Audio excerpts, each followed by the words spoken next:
Hey everybody, welcome to Don't Copy That Floppy. I'm your host Lex. And I'm your other host Dan, and we are your weekly video game news podcast right here on ChipBit Radio at chipbit.net. Where else can people find us next? Oh, a whole fist worth of social media, I'm pointing Dan. at it vigorously right now. Oh yeah, I can't see it. It's really intimidating actually. It doesn't play well for audio.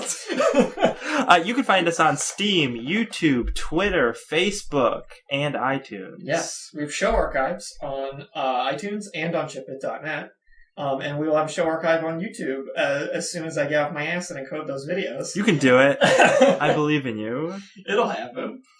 It is May 13th. Oh, yeah, Friday the 13th. Friday. Oh shit. Watch out. Watch out for men with machetes and hockey masks. Is that Friday the 13th, or am I thinking of a different? Topical because that game is being made right now. Oh, that's true, yeah. Video game news. Adam Sessler told me it was being made. Because he told everyone, because he was in charge of that marketing. So we broadcast every week, Fridays, 7 to 8 p.m. live. And you can tune in, you can listen to us talk about video game news. Today we got to talk about Pokemon. We talk about Pokemon a lot, but this is like a really significant Pokemon story. Oh yeah, this totally. This was Pokemon Cookbook Story, or Danny DeVito Pikachu. This is like, Danny DeVito Pikachu is great, but this is much more relevant and important. We also got some Civilization announcements. Pretty cool. Some info about some stuff that Steam is being criticized for, I guess, at least by the writer of this article. Mm-hmm. Some info about Overwatch, in light of the beta that just ended, the game that's releasing at the end of the month. Yeah. And some China be added again. Oh yeah, knockoffs. They're what was that one? Look, they got the Iron Man headset. It's so cool. Oh, it's so cool. What was that last one they did? It looked like a Xbox One PS4. Oh, what the hell was that thing called? The Ouya. Because there's like the Ouya, but not, the Ouya. The name was like the Ouya, but everything else was like another console. Amazing. And we got finally got a trailer for a hotly anticipated video game movie. I don't know if you've watched that trailer yet. I actually haven't, but I know that it's got the Fass in it. It does. It also has a Kanye West song. Oh no. Which didn't mesh too good, in my opinion. Yeah, what is with trailers lately and having all this weird dissonance with the music they use? I thought another video had started playing, like, somewhere else on my computer. Was there a Kanye pop-up somewhere on my computer? Kanye just butt in and try and tell me that this was not the greatest video game. He was going to let that trailer finish, but... He was going to let it finish, but he needed to insert himself in there. So let's get started. Let's jump right into the Pokemon news. Oh, Pokemon! I am pretty excited about this news. I am too. I like it. This news made a lot of people happy, myself included. I've seen people complaining about these new Pokemon, but I like them a lot. I think they're good. Only one of them I think is a little weird. Well, that's the one that everyone thinks is weird. But I'm willing to see where they go Still with endearing, just a little weird. But we'll see where they go with it. But beyond, so what they did on May 10th they released the first trailer. Yeah, they released the trailer. They announced the release date. Yep, of for Pokemon Sun and Moon. And they showed us in the trailer, because it had a bunch of gameplay, the 3 starters that you get. So we got this information, and also from the trailer we gleaned some gameplay mechanic changes to the game as well, which are really exciting. But let's start with these starters. Let's start from the starters. What would you rank? What would you rank these starters from best to worst? Okay, we got... I'm gonna go Rowlet. Rowlet, the grass owl. The grass owl. The adorable grass owl. Grass flying type. Got 2 types. Price of 1. 2 types. Price of 1. We got Litten. Oh, get lit. Yeah, exactly. The fire type. Litten 420. The internet's Pokemon. And the last one's name I can never pronounce. Poplio. Okay. I'm assuming. So Poplio. It's like a clown seal. Yeah, sea lion clown. If it just didn't have the clown motif, I'd be fine with it. I want to see where they go with it. Yeah, maybe its evolutions will look interesting. I'm seeing a final form that is a dual type water fairy type. Oh. That might actually have some interesting stuff going on. That would be really interesting. You're here first, folks. That's what I'm calling. Litten is going to be fire Dank type. Yeah. When he evolved. No, but in seriousness, I actually think Litten's probably going to end up being a dark type just because of the coloration. Mm-hmm. People pointed out, if you line up all the starters from all the generations, Litten stands out like real hard against all the other fire starters. Color-wise and everything. And are there any Pokemon games where you get a dark type Pokemon as your starter? Not yet. See, yeah, that's what I was thinking. So it'd be neat to have that variety. Last gen they did Fire Psychic as the fire starter. Oh, which really? was a really new thing. That is cool. So hopefully they're branching out because there were like 3 gens in a row where they did fire fighting.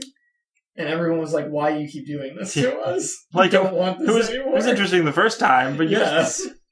Rowlet looks adorable. I'm sure he'll stay flying grass, and I really want to see what his evolutions look like. I hope that super bad. His final form, he's got like the horned owl look going on. I hope he stays spherical through the entire thing. Oh, just gets bigger.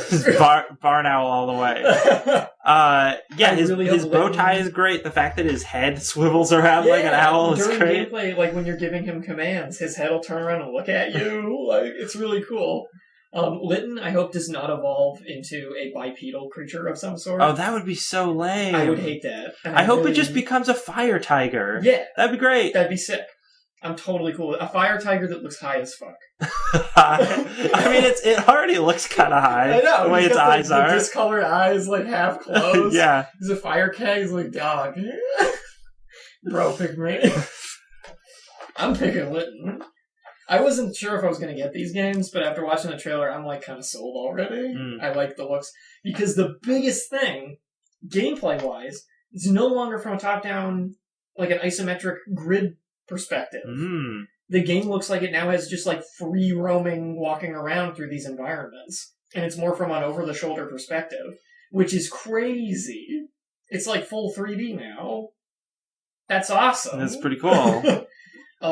So I'm excited. I'm going to probably pick up Moon. My wife's probably going to get Sun, because she likes the big lion legendary. That's the other thing. They showed the 2 legendaries. Oh, yeah, Giant Bat. Yeah, Giant Space Bat and Giant Space Lion. Yeah. So she liked Giant Space Lion, but I like Giant Space Bat. So I'm probably going to get Moon. I thought they both look pretty cool. I'm going to get Moon. I'm going to start with Litten. I'm just going to blaze my way across the Pokemon. Yeah, burn it up. As I don't think we mentioned yet, November 18th. Yes, we got a release date. The year of our Lord, 2016. Look at that guy. Look at Rowlet. Oh, he's awesome. Shooting feathers at people. Look at him, he's got flaming hairballs. Litten. Oh, I forgot about the Litten did that. Yeah, that's great. It's awesome. And this guy, like, he's alright. One of the things that I respect about the Poplio concept... It's different, but also... Poplio sounds like the name of an Italian clown. Pagliacci, the sad clown. And he looks like that. Like, that imagery is very well carried across. Yeah, so whether you like him or not, like, he's a successful idea. Yeah, I think he came together the way I think they wanted. He's well concepted. And we'll see what he turns into. Maybe he's going to end up having the coolest final form. You never know. You never know. You just don't. Rowlet's final form could be like a pile of garbage. Nobody likes. Pile of burning garbage. They'll set it on fire. You don't care. Very exciting announcements on this front. I can't wait to see more of the games. I can't wait to see more of the Pokemon that are added in our now Generation 7 of Pokemon. Oh, yeah. On top of the 722 currently existing Pokemon. Whew. Woof. Remember when you had to catch all 150? Those were the days. Back in the day when it was possible. It was difficult, but it was possible. So that's cool. We got another announcement this week. We did. Which I didn't even know about until you sent me this. Oh, what?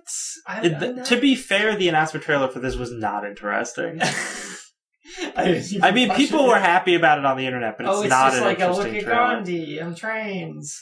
Oh, like, my God, technology. Yeah, so Civilization 6 was announced 2 days ago, the 11th. Yep. And Civ 5 was well received, right? It was great. I have it. It's fantastic. Yeah, that's what I thought. I'm a real-time strategy game is weak. That's what I'll say about it all. Like, a turn-based strategy. Turn-based strategy, yeah. 4X. The strategy game is weak. Like, foo is weak. The Civ 5 was, in my opinion at least, was great. I think the general consensus was that it was great. It was a good game. It had great expansions. And then they did Civilization Beyond Earth, which I actually haven't played, but I've read really good things about. It was one of those things that, like, if I had the money and the time to play another 4X game, I would get it. Ben did get it. A lot of really good stuff to say about it.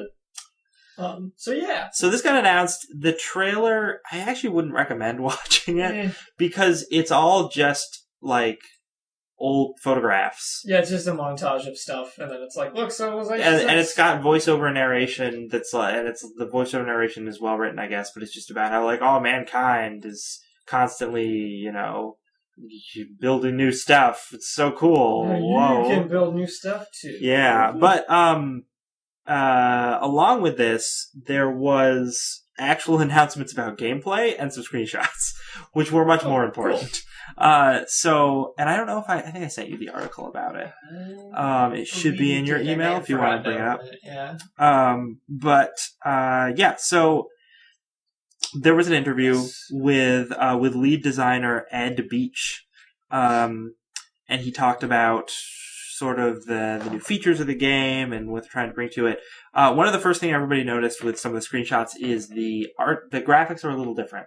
Mm-hmm. They're a little more, I want to say, cartoony. That's what I would say. Civ 5 was also a little cartoony, but I think this goes a tiny bit farther in that direction. But it's one of those things that, like, dude, you're zoomed out, like, the whole time.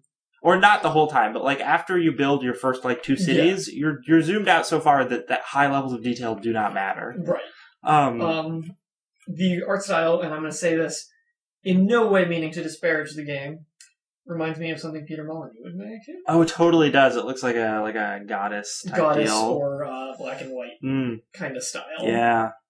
Which, once again, I don't mean to use that as a criticism. It's just an observation. So some of the main points of new gameplay features, cities are now going to be divided into districts. So there's going to be more going on in each city. And different sort of things you can do with them, which is cool.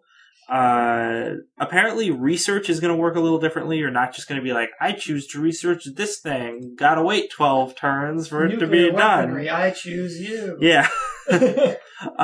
So you can push technology in different directions. Let's see if I can pull up some quotes here. So if you want to push masonry or construction because you want to build walls, you better go out and establish a quarry. That's going to teach your citizens the skills they need to become good at masonry. Okay. So yeah, actually doing certain things on the map is going to affect how you research stuff. So you're providing your citizens with the means to acquire knowledge. Which makes perfect sense when you say it that way.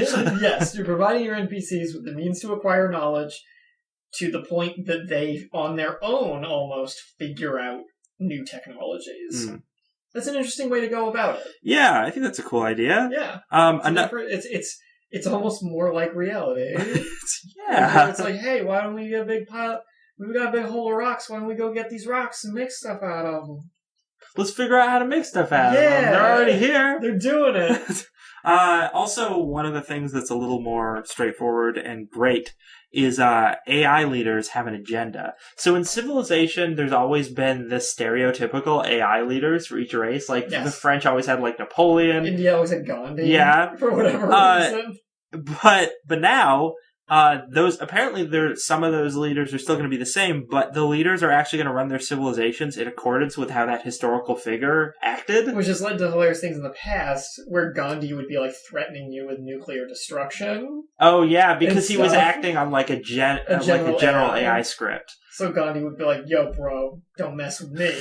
Like, I'll nuke you. I'll nuke you in the next week. We're in a Cold War. Yeah. But no, now it's like Gandhi will actually try and pursue peace. That's interesting. Yeah, and Napoleon will probably just attack you like a jerk the whole time. Yeah. Big fat jerk. Big fat jerk. So that's cool because that means depending on who you're in the game with, you're like, oh, well, I better plan accordingly. It gives you more ability to strategize around those things. Yeah. Also, a minor feature, but one that, as someone who plays Civilization a lot, I love, is support units can be embedded into other units. So, like, the guys who build your roads can be embedded into, like, a squad of swordsmen. So now if, like, your enemies are running through your terrain, they can't just, like, gobble up all your little worker units. Or if you're trying to bring a settler, like, out into the wild. Yeah, they can be protected by military units. Yeah. That's cool. You can just build a road out of your town that way. Oh my gosh, that makes everything so much easier. That's cool. It's a lot of cool ideas. They also are saying multiplayer won't take all day. Now, this is a turn-based game. Multiplayer, at least at the same computer, Hot Seat Gaming. I think Civ 5 had Hot Seat. I'm not actually 100% sure because I haven't used it. But either way, turn-based games take a long time. Apparently, they're working on a system to make it shorter. Part of it is because for multiplayer games, they put goals in place that are like shorter term goals. So there are things you can get to in like a couple of hours without having to build up an entire civilization, which could be fun and could be kind of lame. I don't know. We'll see how that gets implemented. Yeah. And it's coming out, the trailer, the one good thing about the trailer was it gave us the release date, which is October 21st. A month before Pokemon Sun and Just Moon. In time. I know all you people who are going to play Pokemon Sun and Moon are also going to play Civ 6. I love it. Because why would you? Obviously the same people. More announcements. I'm going to do this one first. Monster Hunter Generations has gotten its official release date. It was sitting on a placeholder date of July 31st for a while. And now, much to my pleasure, it is being confirmed as coming out on July 15th. So that's cool. So that's sooner. Sooner than the placeholder date. Well, that's great. Yeah, wonderful. That never happens. Yeah, I was expecting an August or September release date for it. But nope. July 15th, Monster Hunter Generations on Nintendo 3DS. They'll also be releasing a new blue Nintendo 3DS XL featuring Monster Hunter Generations insignia for $199.99. That does not come with the game. What? It is just a system. I mean, it's got the nice insignia. It looks nice. Cool, yeah, but why would I don't know. This is dumb. So you need to buy the game anyway. A demo is also on the way, as they've done for the last couple Monster Hunter games. So sometime before the game releases, I'm assuming. So probably sooner rather than later. Okay. Probably in June. And yeah, that's pretty much all there is to that announcement. It's just, if you're looking forward to Monster Hunter, it's coming sooner than we thought. The Witcher 3 is also getting its second and final DLC pack soon. Oh. Just The Witcher 3 Blood and Wine. So I saw the screenshots for this, and I haven't read anything about it, but it looks like going to Fairyland. Oh yeah, is what's happening. Going to France. Oh no, that's even worse. So they just revealed a bunch of details about it. There's a 15-minute video preview that goes into a ton of detail about what's new in this expansion. It's a bigger expansion than the first one. Hearts of Stone, the first one, ran for about 10 hours. This one has a bigger narrative element to it and is probably going to last between 20 and 30 hours. Wow. It's recommended for anyone with level 35 character, so if you finished like the main game, you're A-okay, because that's about where you should be. And yeah, the setting of it is Toussaint, which is like basically just Witcher World's France. It's a part of Nilfgaard down south that's all fancy pants and fairy tale storybooky. So it's very bright and colorful, and there's giant goofy mushrooms and all sorts of weird stuff, and I bet there's tons of horrific monsters just lurking somewhere. So the idea of it is kind of Geralt is sort of taking a holiday with a few friends while solving a string of murders and doing battle with various monsters. And the place is, it's all like, it's going to be like you're in some weird, like, French fairy tale world. So everyone's super chivalrous and romantic, and it's going to be really goofy. And I hope that the character Dandelion the Bard is in this, because he'll play off all of that terrifically. Oh, yeah! They could do some really good writing there. So, there's a lot of goofy humor, they're going to say, too. There's some really fancy costume designs going on. And there's going to be a lot more stuff as far as new mutations that you can do. Okay. So they're adding a whole extra element to the combat system and stuff. of mutations that weren't in the game before. 12 extra mutations that are layer of combat strategy. It's like endgame powers and stuff. Extra things onto magical attacks. Extra things for weapon combos and things like that. Perhaps one of the most interesting things they're adding into this is that at some point, Geralt comes into the ownership of a vineyard, which you can actually customize and decorate. So you get like a home base in this one that you get to do, Witcher 3 Home Decorator Edition. Which is pretty cool. The user interface was also tidied up, so they made the menus work a little better. There's going to be a big patch along with this that I think is going to bring a lot of these changes to the base game. Oh, okay. Well. Yeah. So they're cleaning up the UI and things like that. They've promised 30 new weapons, 20 new monsters, 90 quests, and 40 points of interest. How much is this DLC? $20, I think. My God, that's so much content. It's a lot of content. Man, if only EA treated us like this. The first one was like $15 or $20, and I think this one is $20 and is like even more content than the first one had. See, so Project awesome. Red, you're just great. They're doing it. They're great. So good. So now that they're finishing Witcher 3, gonna be turning all their attention. Cyberpunk 2077. Oh, so good. Well, a game that one of my friends said he's super pissed about because they're not making a fantasy game. He's like, The Witcher 3 was so cool. Why would they do this? And I bet money that he's going to buy that Cyberpunk game when it comes out, and he's going to love it. Who wouldn't? Come on. So Blood and Wine comes out on May 31st. If you're looking to head back to the world of The Witcher 3, give it a look-see. I still need to finish the main game and the first DLC pack. But I'll get there eventually. What do we want to say? You want to do the Overwatch news, or did you have any other quicker stories? Quicker stuff. Titanfall 2 is coming out this fall. Oh, yay! I don't think there's a specific date, but if you care Nobody about cares. Titanfall,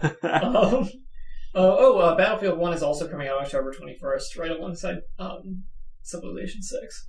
Oh, Battlefield 1. Wow. Yeah. That's interesting. And Star Wars Battlefront is getting a sequel in 2017. What? Right after all the DLC is released. Because the last DLC pack for the first game is coming out in 2017. Really? Yeah.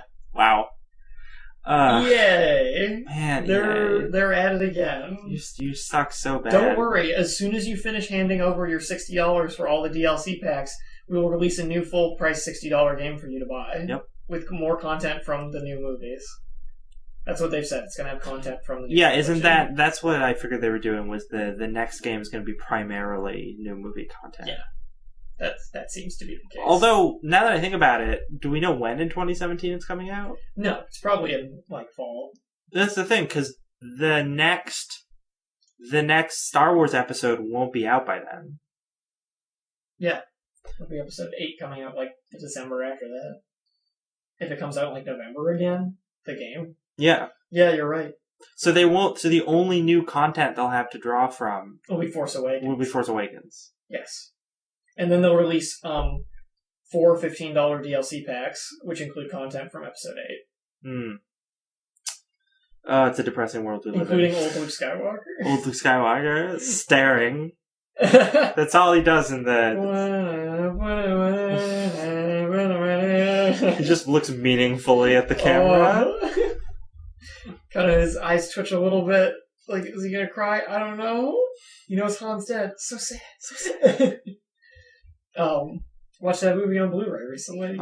It's a good movie. So good. It's really good. And Mass Effect Andromeda is launching in early 2017. Apparently. Oh, so that got pushed back. Yes. Which was funny because we had reported in the past about how writers were leaving the project and it's stuff. Supposed to be holiday 2016. Yeah, and they still didn't push it back after that. And I'm like, really? You have head writers leaving? I still don't know what this game is about. No, nobody knows because they haven't freaking written it yet. My assumption, because a lot of people, when writers were leaving, a lot of people made the argument that sometimes when writers work on games, specifically big RPGs like this, they will write missions or segments of it. And then once they're done doing that, they have no reason to still be on the project, even though so much other stuff is still being worked on the project, and they leave. Yeah. And I only kind of bought that because we don't know anything about the story yet. So if we don't know anything about the story because they won't tell us anything, and writers are leaving, it kind of makes more sense that they don't know what direction to go with the story, and they're trying out different people. Right. Which is perfectly fair, but then when you don't delay the release date, I'm like, okay, but what's going on? So they finally were like, oh no, it is delayed though. Do they just have a game without a story? I mean, I'm sure something's coming together. I think it's just taking a lot longer than they initially thought. Right. Which is fine, because maybe that's for the best. Maybe that means they're actually putting together a good story. Hopefully. We can only hope. You know who we usually have a good time talking about? Jeff Keighley. Oh, he's the best. He's a cool guy. He's doing the Game Awards again this year, probably. But he's also doing the Kids Game Awards. Nickelodeon Game Awards. The kid-centric gaming awards show. It's basically Nickelodeon Kids' Choice Awards. There's an article from May 12th where apparently Keighley's going to be producing a show for the YouTube Broadcasting Network owned by DreamWorks Animation, which was recently purchased by NBC Universal, blah, blah, blah, blah, blah, business. He has yet to confirm whether he'll host the program, too, as he does the Game Awards ceremony. It's going to be along the lines of viewers voting for their favorite games as professional gamers, celebrities, and musicians, as this article says, all likely unfamiliar to anyone over the age of 15, present the awards and offer commentary. Activision, Nintendo, and Warner Brothers are all involved in the show. And apparently they're saying that this means Keighley's going to have a big autumn, given that the Game Awards is probably returning as well. So yeah, Jeff Keighley continues to just do things. I'm actually optimistic about this. Not that I'm going to watch it. I'm not going to watch it. No, it's not for us. No, but people half our age? Yeah, but one of the things that you get with the Teen Choice Awards is those are definitely put together by people who know the audience, but don't necessarily know the subject matter as well. Right. Whereas this, I don't necessarily know if Jeff knows the audience super well, and I don't necessarily want him to host, but I know that I have confidence in him to find someone to work on it with him who knows the demographic really well, and then he will steer them in the right direction in terms of content. Right. So I think we could actually get a show that's teaching kids the right things about video games. Right. Which I would really appreciate. Yeah. So I think that's optimistic. Good. Yeah. I'm just, the only thing I'm worried about is that the regular Game Awards would suffer because he's so busy with this. Right. So let's hope that doesn't happen. I don't think that'll be the case. And the last little story before we get into kind of the bigger things this week is that Dark Souls 3 has shipped 3 million copies worldwide. Oh, wowee. It is the biggest launch in the series. They shipped 3 million copies, being the largest launch in series history. The first game sold 1.2 million. The second only shipped 1.2 million over roughly the same span after their launches. So it's already more than doubled what Dark Souls 2 shipped prior to launch. The series altogether has sold 13 million units. Oh my gosh. Whoa. The shipping breakdown for Dark Souls 3 is 1.5 million to North America, 1 million in Europe, and 500,000 in Asia. So good job, From Software. You keep making tons of money. Do it.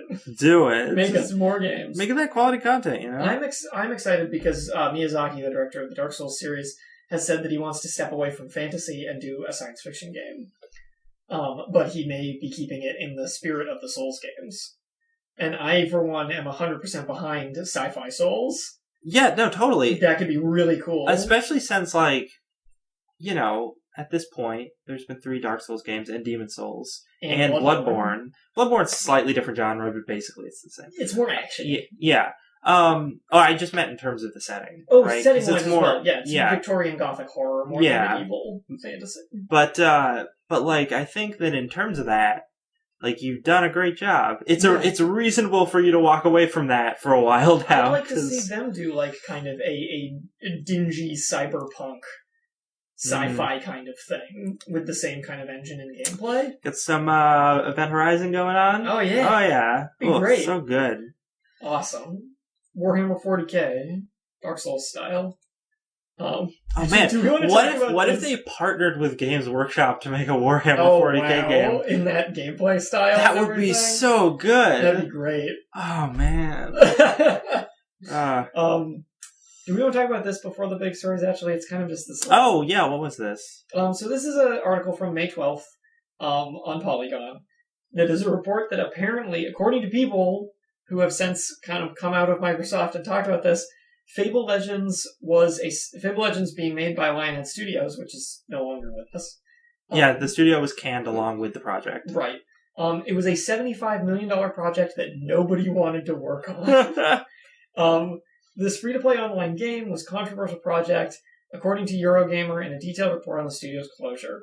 The site spoke with several sources close to the company, detailing in depth how the project contributed to Lionhead's downfall and kept it from making Fable 4.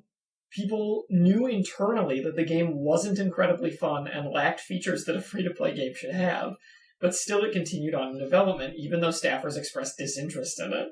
An open beta was set to begin in the spring, following several delays and a closed test period. People were happy that Legends was coming to a close. We never expected Legends to last a long time, but we also never expected them to cancel it. So it seems like this game, it just was a bungle.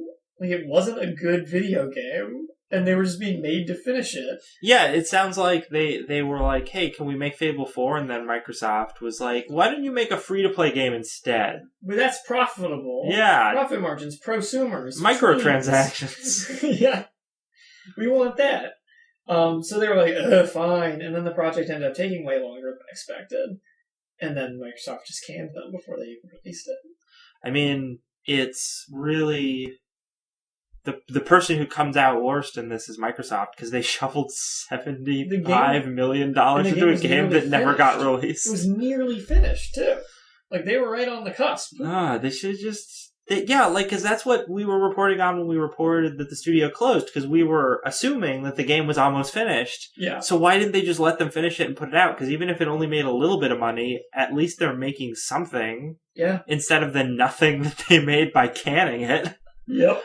Whereas the employees here now are out of a job, and that sucks, but they did get paid to, just kind of hang around. Yeah. So Fable 4, they were planning on doing Fable 4 once Legends was released, I guess. Mm-hmm. The people at Lionhead were, at least. Yeah. And the Fable IP remains in Microsoft's control, and ex-Lionhead members have begun to migrate to other studios and projects. And then this article says that means Fable 4 remains a possibility, just not at the series' original studio. But I think that means the exact opposite. I think that drastically lowers our chances of ever getting Fable it definitely 4. Does. I don't know why this article puts that optimistic spin on it. Because you flat out said Microsoft owns the Fable IP. All the people from Lionhead have moved on to other studios and projects. So we'll probably get Fable 4, right? No, we're not gonna. No. The best we can really hope for is to get a free-to-play game with the IP. I mean, Microsoft may make something like Fable 4 just without any of the original staff. And then it won't be anything like Fable 4. Won't be like Fable, but maybe that'll be for the best. No, come on. 3 wasn't that great. 3 wasn't that great. 2 was good. Yeah. 1 was a nice idea. It's not like the most illustrious franchise. No, it's not a franchise that I assumed to keep kicking as long as it did, really. But it's one of those things that if they had released this game and it had been good, which probably wouldn't have been because none of the people's hearts were in it. Yeah. But let's say they released it and it was a wildly successful free-to-play game, then we'd be seeing a Fable 4. And we'd probably be seeing a good Fable 4 because they would say like, oh, Lionhead, you just made us all this money. We'll give you the freedom to do what you want. Yeah. Speaking of wild successes, how about that Overwatch beta? Oh my god, it was really successful. It just ended. It was a 9-day beta. Didn't over 10 million people play it? Not over 10. 9.7 million. 9.7 million. So almost 10. Pretty close. My god, that was extremely popular. Compared to some of the other ones, and I'm looking at an article from today, 13th, from Video Games 24/7. Mm-hmm. It compares some of the other betas. Destiny's open beta had only 4.6 million. And we know how big a deal Destiny was, because, I mean, it was a really big deal at the time. Yeah, it was. And, I mean, to some it still is, but I think it's reduced significantly. But certainly during that time of that open beta, when it was going to come out, it was a big deal. Yeah. So the fact that this... It was getting pushed hard. Yeah, the fact that this basically doubled that Pretty impressive. Also, The Division, which, again, for its beta, really big deal, 6.4 million. Yeah. So, yeah, man. There was, they also talked about how there's, Blizzard talked about the number of minutes played.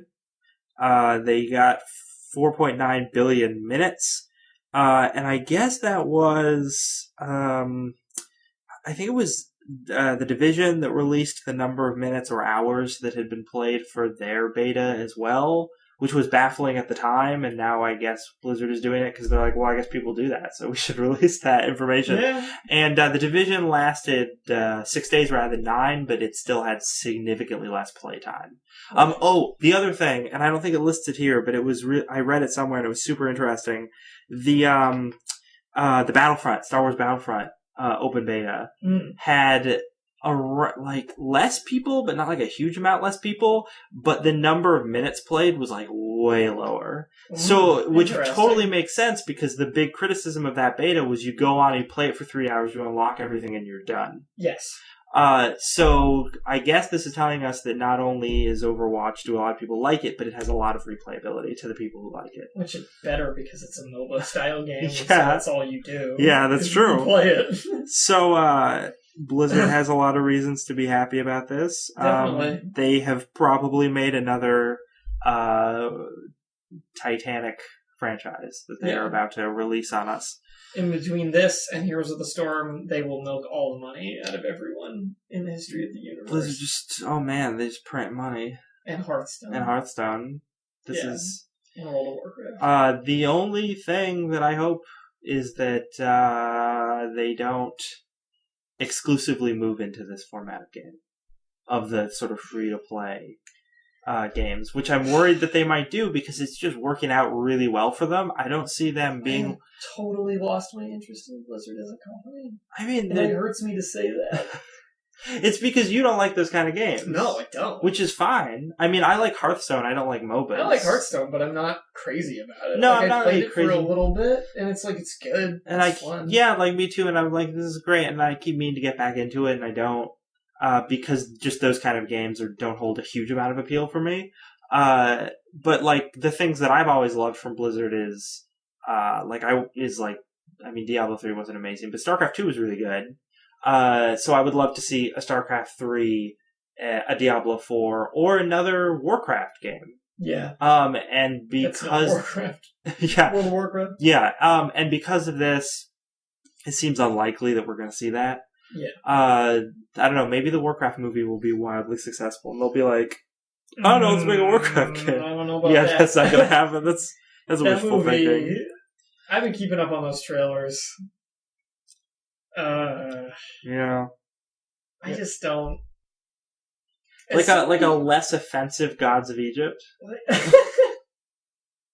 Right? No, doesn't it strike you as that? Because it's just a mess of CGI. Totally. It totally does. Oh my god, I never even thought of that. Yeah. Gods of Egypt. I mean, it's much better CGI than Gods of Egypt. For sure. Let's be fair. I don't know what it is about it specifically, about the Warcraft movie, that puts me off so much. But there's something about it. And I hate to say it, but part of it is like... Because when we were younger, we would always say, oh, wouldn't it be awesome if Blizzard did like a CG movie? Because their cutscenes are so sick. Yeah. And we'd all be like, yeah, it'd be so cool. And now they like did that. That's what this is. Yeah. This movie's just a Blizzard cutscene. A big, long Warcraft cutscene. But I look at it and I'm like, ugh. Well, yeah, this movie looks just like a cheesy video game cutscene. And in my mind I'm like, of course it does. That's what it is. That's what it is. Why do I not like that? Well, that's the other thing, too. When I was 15... I thought the plot line for Warcraft 2 was pretty awesome. Yeah. And now I'm like, oh yeah, that actually like wasn't anything special. It was not that interesting at all. StarCraft story's okay. That's true. StarCraft story's not bad. Yeah. And like Brood War? It's solid. Had some good moments. Yeah. Yeah. But still, you're right. Like the degree of quality writing, or the perception of the writing as quality, has definitely dropped off as we've gotten older. And there's also a big difference between the quality of writing you need in a video game, especially a real-time strategy video game, and the quality of writing you need for a feature film. Like, the bar is set much lower for a real-time strategy game. Yeah, you just need to have a guy's face pop up on screen every so often and go like, bah, bah, bah, bah, bah. So it all makes sense. Oh, plotline. Yeah. Edmund Duke. Like, that's really all you need. Now, it's different for other video games. I think you can argue. Yes. Like with games like The Witcher. Or Uncharted. Really, a plot really carries those games. Uncharted's practically just a movie. Are they?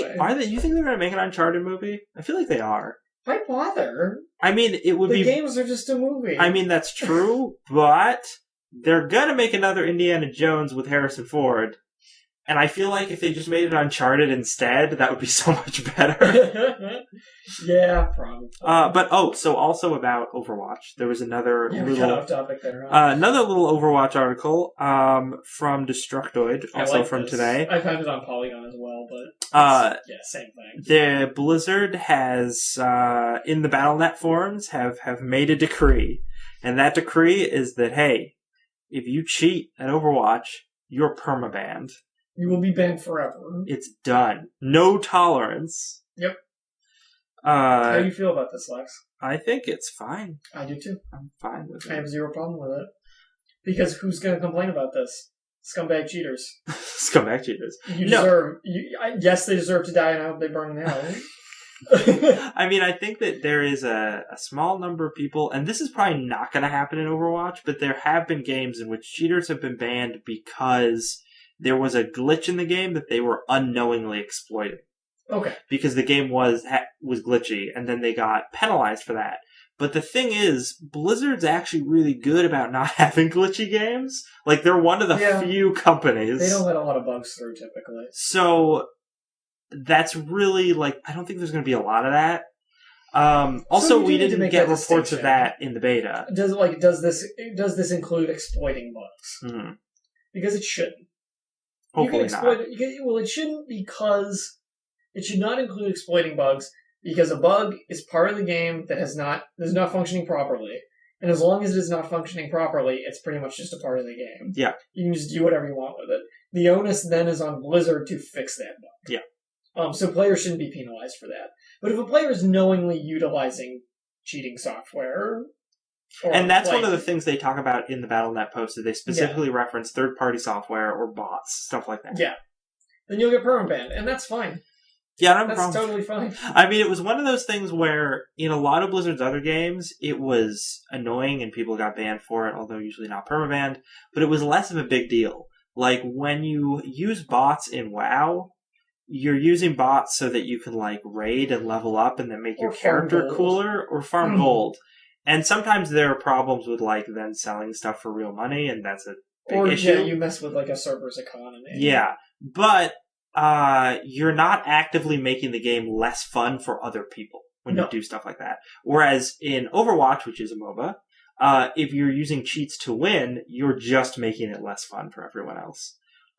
So for that reason, I think primarily I am all about Blizzard being rough with it. And because, as we talked about earlier, the beta was wildly successful and the game is probably going to sell like crazy and be wildly successful. Blizzard could totally afford to do this. Yeah. Because they're like, because our game's awesome. So you're just going to deal with whatever we do. They're going to lose more people by having a ton of cheaters at launch and problems at launch like that than they are by just banning the cheaters. Mm-hmm.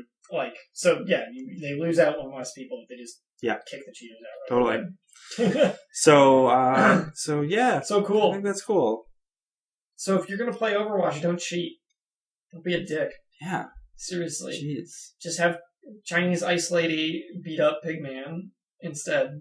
Exactly. I don't know what this game's about. I feel like this is what happens when an old person tries to watch anime.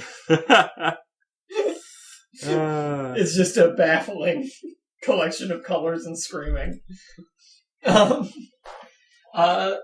In the vein of moderation, an online community. Oh, this does segue well, doesn't it? Segues very well, actually. Steam, in an article on GameIndustry.biz from Friday, May 6th. So last Friday, week. Yep. A person, Mr. Rob Fahey, writes pretty much like an opinion piece, I guess. An op-ed, about how Steam needs to be doing more to moderate its communities. Now, Valve needs to be doing more to moderate Steam's forums and game community. And the very accusatory headline of this op-ed is Steam's turned toxic and Valve doesn't care. Whoa! Look at this freedom fighter. Mm-hmm. So, where to begin with all of this? Basically, Steam. This guy's propositing that Steam's community sucks, which isn't totally wrong.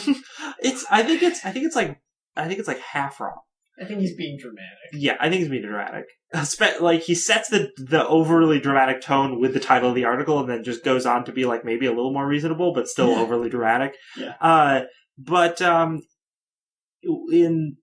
He's basically saying, hey, that when the community rates games, if a game is perceived as being bad and not necessarily bad, or it has to do something with, like, there's like a woman game creator, or it has to do with some sort of social justice stuff, Gamergate things.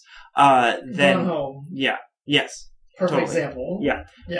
Then the reviews on Steam will spam it with negative reviews of people who've most likely never played it. Yes. And then it will have a low game score, and then that hurts those developers because then people who are just browsing Steam will see that game and see that it has a very low score and be like, oh, well, I guess I won't buy this.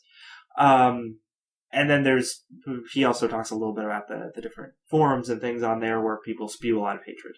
And that's certainly true, but if you look at other online communities, I don't really think it's any worse. I don't think it's any better either. No, although one of the things he points out Riot Games and League of Legends. And I didn't know this, but apparently the League of Legends community was horrible. Like, really, really bad. And then Riot stepped in and heavily moderated the community, and were able to actually transform it into one that's not perfect, but is fairly reasonable, and no longer horrible. So this guy is saying, Fahey is saying, Valve, you need to step in and moderate this, and then you can cultivate it and make it fairly reasonable again. I think overall, like we said, overly dramatic, and a little silly. And the reasoning he gives for Steam to want to do this doesn't make sense. And that's what bothers me most about this article. Because the reasoning he gives, and I would draw you a quote, but I'm not quick enough with the quotes right now. But the reasoning he gives is that Steam revitalized PC sales. Yes. And they now have a monopoly over PC sales, basically. Yes.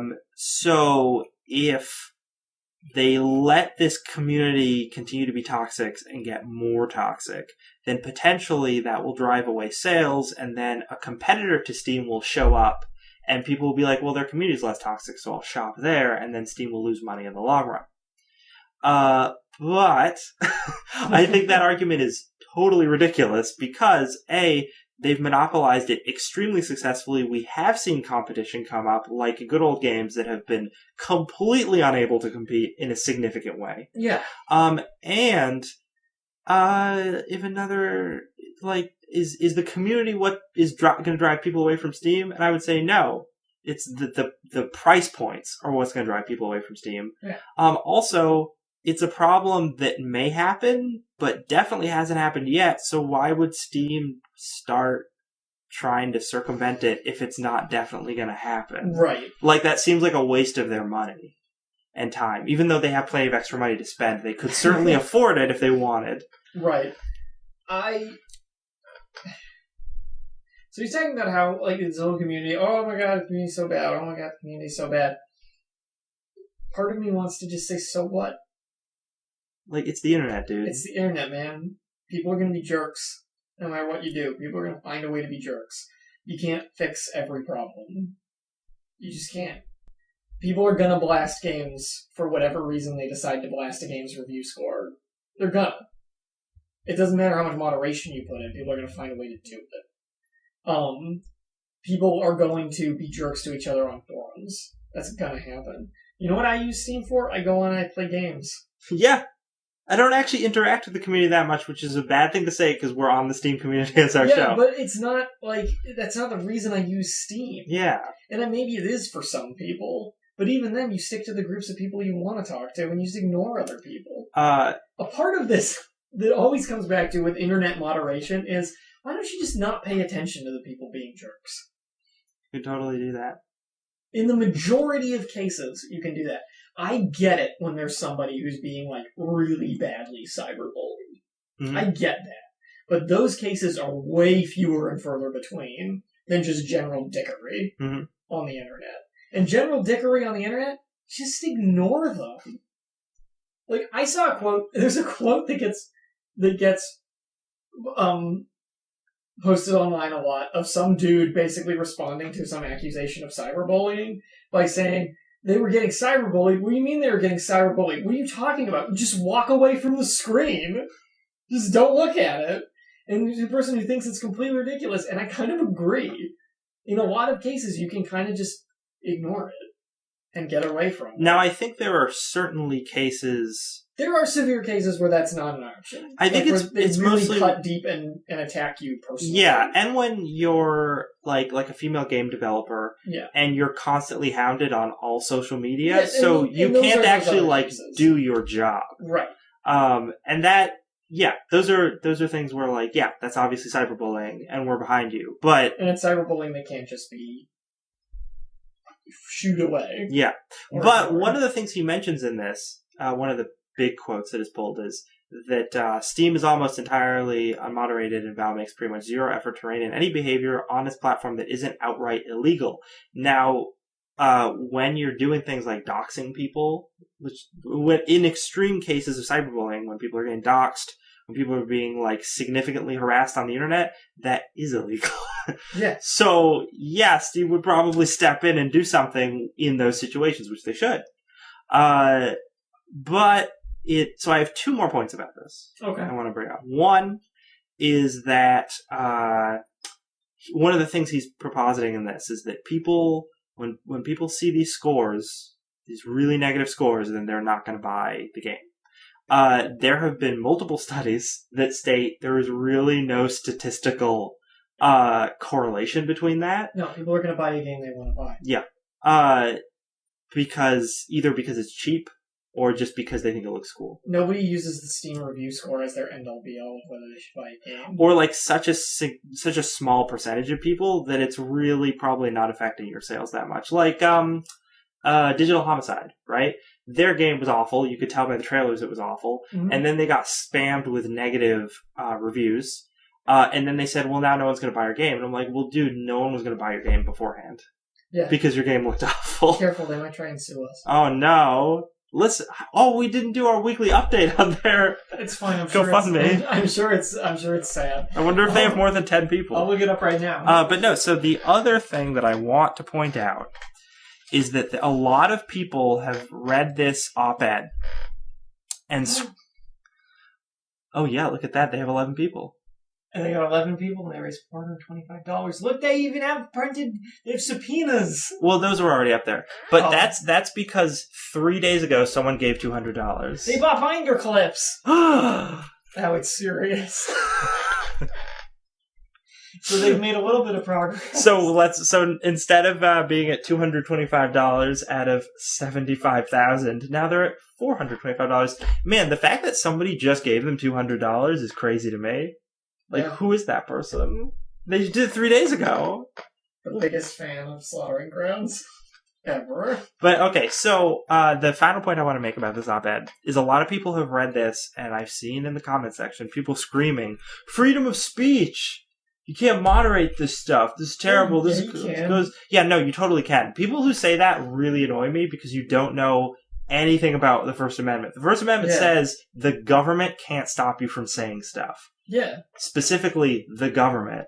Private company can do whatever the fuck it wants. Yeah, so random people. So if somebody doesn't like the thing you say, they can punch you in your fat mouth.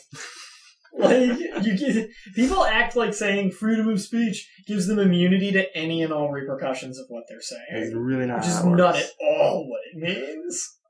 So I think that it doesn't make sense for Valve to moderate. I don't think they will moderate.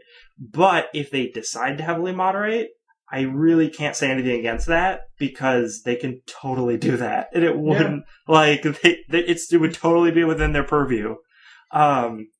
It's gotten this far with everything being largely fine in spite of this lack of moderation. This article reads to me, maybe I'm getting too deep into this. Mm-hmm. This article reads to me like somebody who was somehow personally affected by this in a way that really made them mad. That either they or somebody they know was heckled on Steam or had a game that was blasted or something like that led them to say, like, we need moderation for this. So I'm not gonna say that's clearly what's going on here, but it reads that way to me. Because I personally don't see another reason why somebody would take such a strong stance on this. An overly dramatic stance. At this point in time. Yeah, because it's definitely, the community's definitely... This comes off as a really emotional, like treatise on Steam being bad and not moderating correctly. So, I don't know what someone did to you on Steam, bro, but I'm sorry. Oh, one last thing that he mentions and then disregards. He mentions it and he's like, this only highlights the problem, is a thing that Steam just implemented recently, right before he wrote this article, where when they show the, how they say, like, mostly positive or mostly negative or mixed in terms of the reviews thing. Now it says there's an overall reviews, and it says that, and then there's a recent reviews, and it says that. So if a game has come on blast just recently because of some sort of YouTube video or something, so then you'll actually be able to compare those and be like, oh, well, what's an actual accurate review of this game? Or if a game really sucks at launch and then it gets DLC that makes it more playable, that also tells you that. So I was like, actually, they've kind of already fixed one of the big gripes you have with their system. You're just not recognizing that they fixed it, but they kind of did. Oh well. Man, we spent a lot of time on that. It was a big deal. But do we want to talk about clones? Clone Wars. Talk a little bit about it. We could talk about this quickly. It's really funny. I think we should post it to our social media, and then people can talk about it more there. But the Chinese makers of amazing rip-off merchandise, like the Ouyi, are at it again.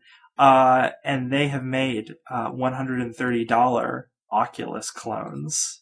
They look like an Iron Man face. They do look like an Iron Man face. What's astounding about this article from Destructoid from today, the 13th, is actually that the guy read a bunch of reviews of these knockoffs and watched videos of them, and he was like, actually, these work pretty well, and they work with the software, structure that Oculus runs on. God bless the People's Republic of China. Yeah, so China has basically, they aren't nearly as nice as the Oculus or the Vive. But who cares? But they're, almost as nice. So, it's actually, right now, just a really cost-effective alternative. Amazing. Which, it is amazing. They have 2K resolution. I love when you see Chinese knockoffs of things that just clearly have, the flavor of the month popular culture thing somehow incorporated into them. Because they're like, oh, we're going to put out all these knockoff VR headsets. What's big right now? Marvel Civil War movie. Put Iron Man on it. Yep. People will buy it. It's true. It's great. Oh, some of the names of these are 3 glasses. B. 3 glasses? Yeah, 3 glasses. B with 2 B's, VR. D with 2 D's, Poon. What? Which is, I assume, just Chinese. D Poon? Yeah. Or a Laputa Hero? Laputa Hero. What? It's real silly. And also they say, I'm sure that you're going to run into some weird glitches. Oh, Laputa Hero is the one with Iron Man on it. Oh, good. Amazing. So I'm sure you're going to run into some weird glitches, but Dude, you're saving so much money. Yeah. Oh my god. And those weird glitches might be fun. That's true. They might actually be really fun. I don't know about you, Dan, but I am sort of considering this. I will be picking up my Deepoon tomorrow. Excellent. But yeah, then the article points out, like, hey, the Vive or the Oculus, I don't remember which one, still $800. And like, yes, it's 4K resolution, but like, wow, you're saving so much money on these knockoffs. Do I really need 4K resolution? I mean, they offer the knockoffs have 2K resolution, which is still amazing. It's really good. And there's some tech breakdowns in this article. Definitely, yeah, check out this article. It's actually super interesting. Yeah. Tech breakdown. The first trailer for the Assassin's Creed movie came out.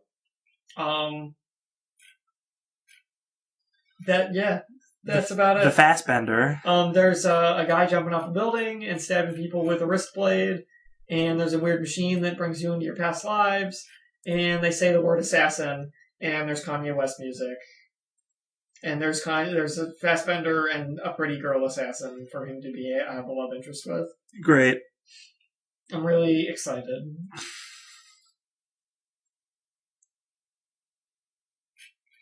I mean, it looks like Assassin's Creed, at least. They're pretty spot on with the concept and everything. But I can't really bring myself to care.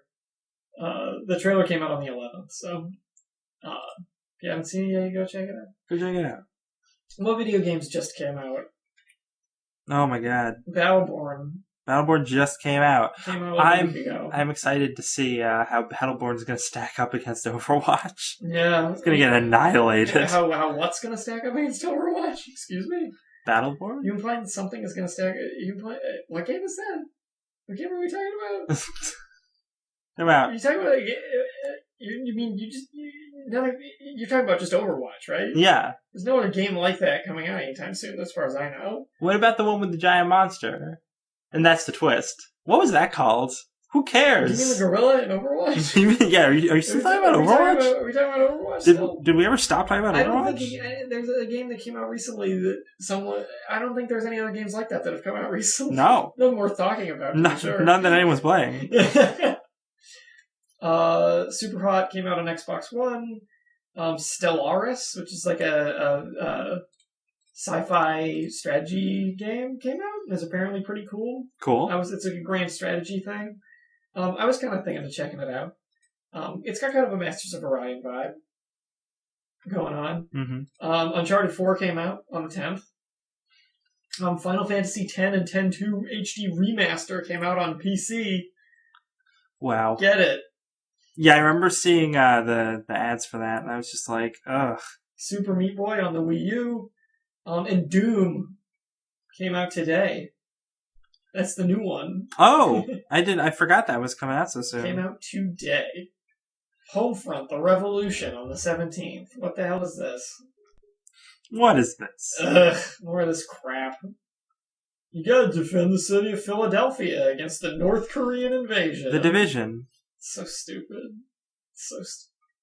Shadow of the Beast.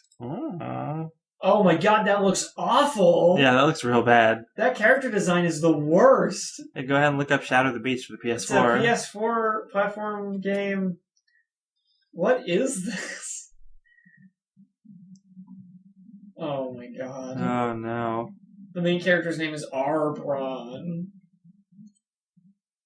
This looks terrible. Oh no. And yeah, that's about it for game releases.